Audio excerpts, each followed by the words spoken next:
Oi! What's happening, everybody? Welcome to the garage. It's a little bit of an odd environment for me to be in, and you guys probably aren't used to seeing me in this environment with baggy, dirty work clothes and my car being here in this position. Well, the reason that we're in this environment right now is because I got into a minor accident with this here vehicle a couple months ago, and so I'm fixing it. Originally the car was red and I painted it back in September. And now that I'm fixing it up and doing it again, I wanted to go over the liveries of famous race cars. Nowadays, F1 got really big. Super popular now to be really into motorsport, specifically F1. The storylines, following how everything is going. People love doing it. People also like to react to the liveries that come out either every season or for big events for the F1 cars. I remember when the Miami GP was gonna happen. People were going crazy about the different liveries that were being announced. Some were hated, some were liked. But what's the history with some of these liveries? I bring this up with my car, of course, because for those of you who cannot tell, the car is painted in Gulf blue. Yes, this is the actual Gulf blue. It's not just a sky blue that looks like Gulf blue. This is actual Gulf blue with Porsche's 928 color code. No, it's not a Porsche, it's a Miata, leave me alone. But Gulf blue is a piece of one of the most influential and arguably greatest liveries to ever exist in the world of motorsport. So because of that, let's go over some of the most influential racing liveries to ever exist and that have ever graced pop culture. Let's start off with the 60s and the 70s, the early era where racing liveries really started to become more serious. Let's start with the very livery that my car is paying homage to. The Gulf livery is the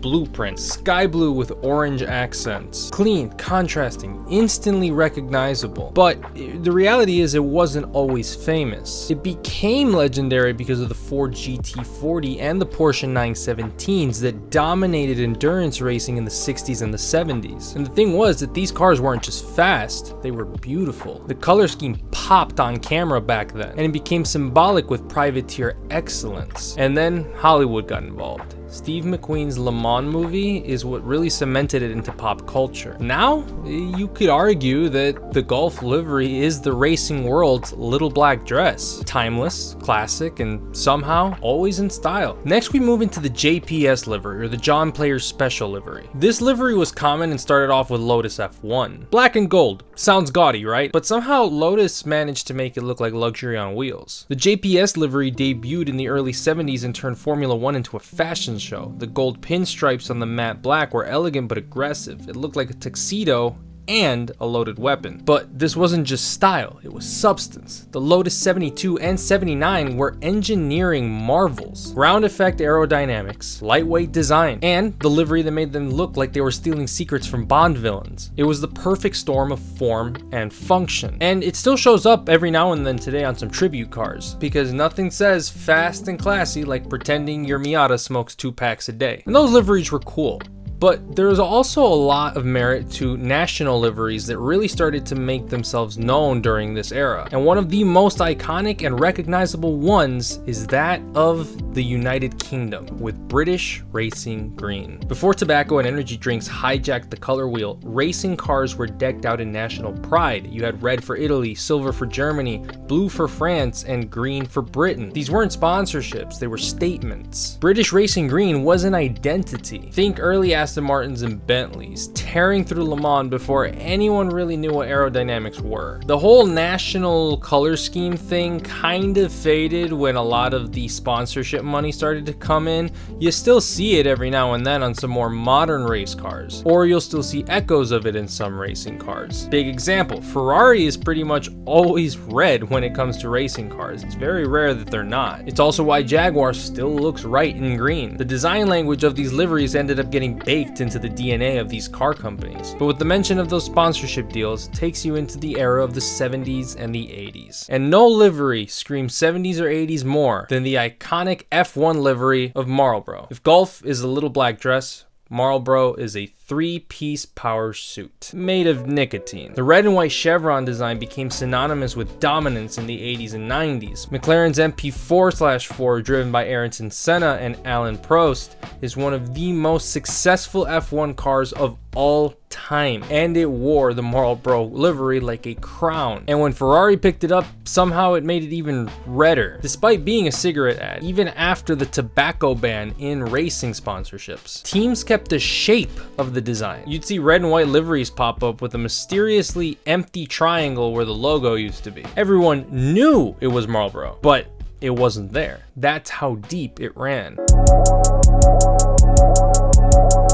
If design had a Best Dressed award when it came to racing liveries, Martini would probably take it every time. Those thin, clean blue and red stripes over a white or silver base are a minimalist chef's kiss. And unlike Marlboro, this wasn't just F1.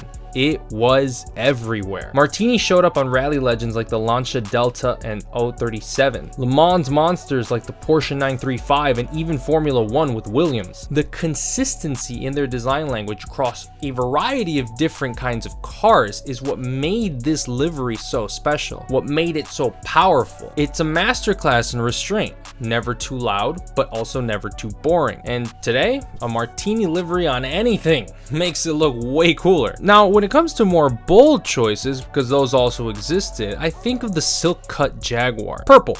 That's a bold move for a race car. But when Jaguar rolled out the XJR9 in silk cut livery, it didn't just look fast, it looked regal. Deep purple, white accents, subtle yellow. This thing didn't scream, it purred. And the performance backed it up. The XJR9 won Le Mans in 1988 and it looked like royalty doing it. Silk Cut was another cigarette brand, but unlike the aggressive Marlboro vibe, this felt more like a luxury smoking lounge. You don't drive a silk cut Jaguar, you glide through the apexes. But then that brings us to an era dominated by an entirely different kind of livery, the Japanese kind. In the 90s, posters became digital icons, and the car that was really known to hit this tone was the Calsonic Nissan R32 GTR. Calsonic blue. If you played Gran Turismo as a kid, this car was probably your first crush. The R32 GTR and its bright blue livery dominated Japanese touring car racing, and thanks to the game, became a global icon.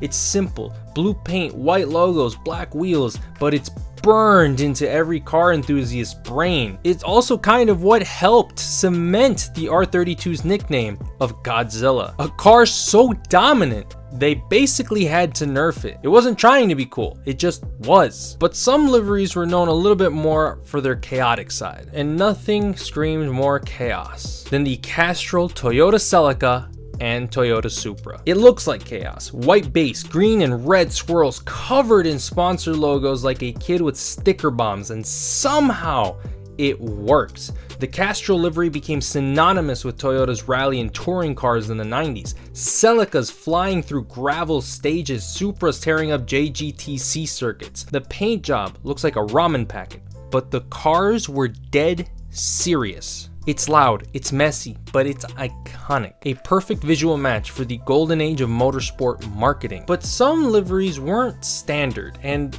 lay more on the side of artistic expression. BMW art cars are in a category of their own. BMW let real artists like Andy Warhol and Roy Lichtenstein paint actual race cars, and then they raced them. No wraps, just brushes and paint. The 1979 M1 painted by Andy Warhol, it looked like a museum piece doing 200 miles an hour.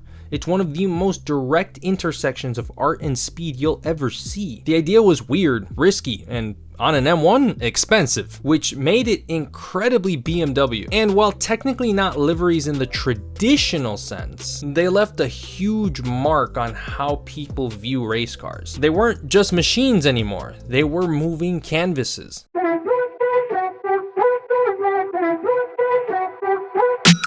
A livery on a car known for defying the odds, being completely different, and somehow still coming out on top was the Mazda 787B. The green and orange checkerboard livery of the 787B looks insane, and it is. No other car on this list looks like someone dropped it into a blender with citrus fruits. But it was effective. In 1991, Mazda became the first Japanese manufacturer to win Le Mans outright. And the 787B did it screaming with a 4-rotor Wankel engine.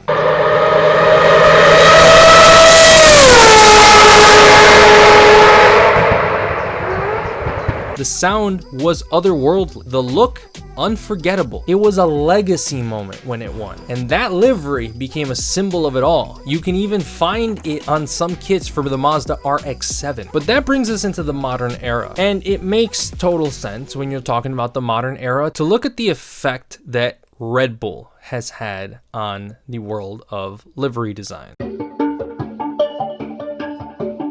Love him or hate him, Red Bull owns the modern F1 aesthetic. The matte blue, yellow nose, red accents, it's a billboard on wheels, but it's effective. It gets people's attention. What makes it genius is the consistency.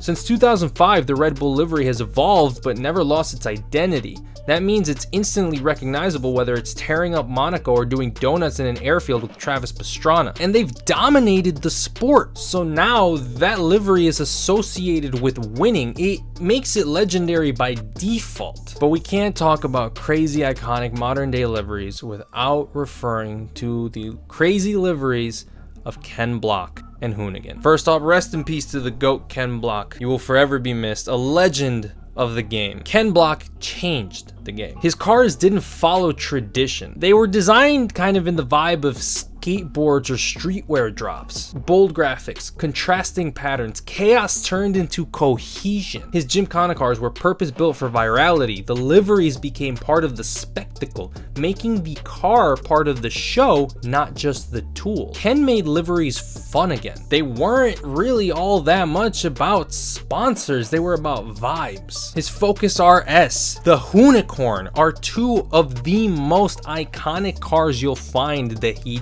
had. Rest in peace to the GOAT. You will forever be missed. Your daughter is making you proud. So there you have it. From the 60s all the way to the modern era, liveries have been probably one of the biggest pieces of design and importance when it comes to motorsport, and even had a lot of influence in pop culture up to this day. If you guys did enjoy this video, make sure to leave a like, comment, subscribe, turn on the post notifications, follow me on all my socials. All those links are down in the description. And I hope that wherever you guys are, whenever you guys are watching today's video, you have a great, wonderful day. See you guys in the next one. Peace out.